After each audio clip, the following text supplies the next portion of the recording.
Sa kagustuhang maitaguyod ang pamilya, tapat na ginampanan ni Romeo ang kanyang trabaho sa pinakamalaking airport sa Saudi Arabia. Nagbunga ang kanyang pagpapagal kung kaya nakabili siya ng mga lupain sa Pilipinas at nakapagpundar ng mga negosyo rito tulad ng clothing shop. Ang kanyang asawang si Selly ang namahala sa tindahan. Hindi nagtagal, nagdesisyon si Romeo na manatili na sa Pilipinas upang makapiling ang pamilya. Ngunit sa kasagsagan ng magandang takbo ng kanilang negosyo, Ma'am, sir, may sunog po!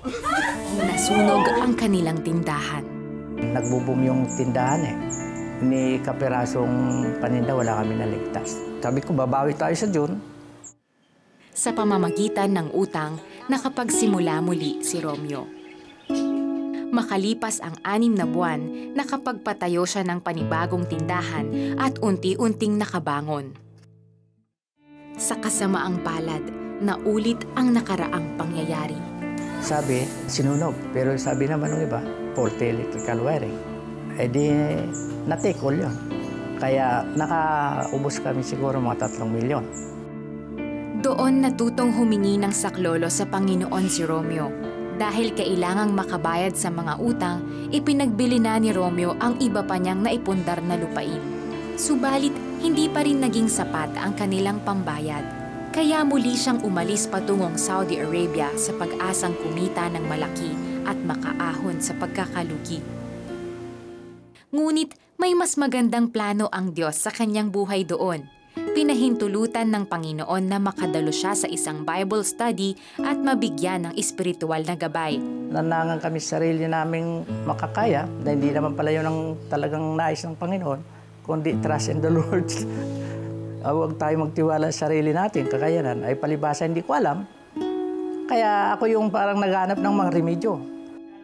Sa pamamagitan ng panalangin, pinapasok niya si Jesus sa kanyang puso upang maging Panginoon at tagapagligtas ng kanyang buhay.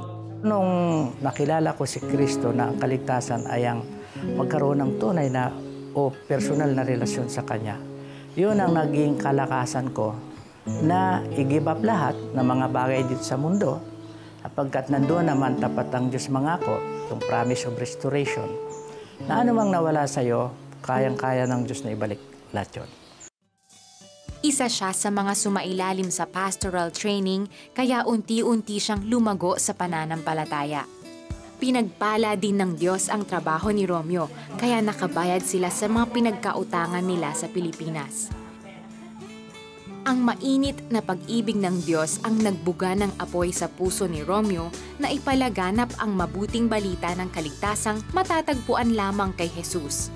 Nandun yung kagalakan o kasiyahan ko habang ako ay nagmi-ministry. Parang hindi ako nakaramdam takot. Di nagtagal, dito sa Pilipinas ay nagbukas sa kanya ang pinto upang makapagbuo ng isang simbahan.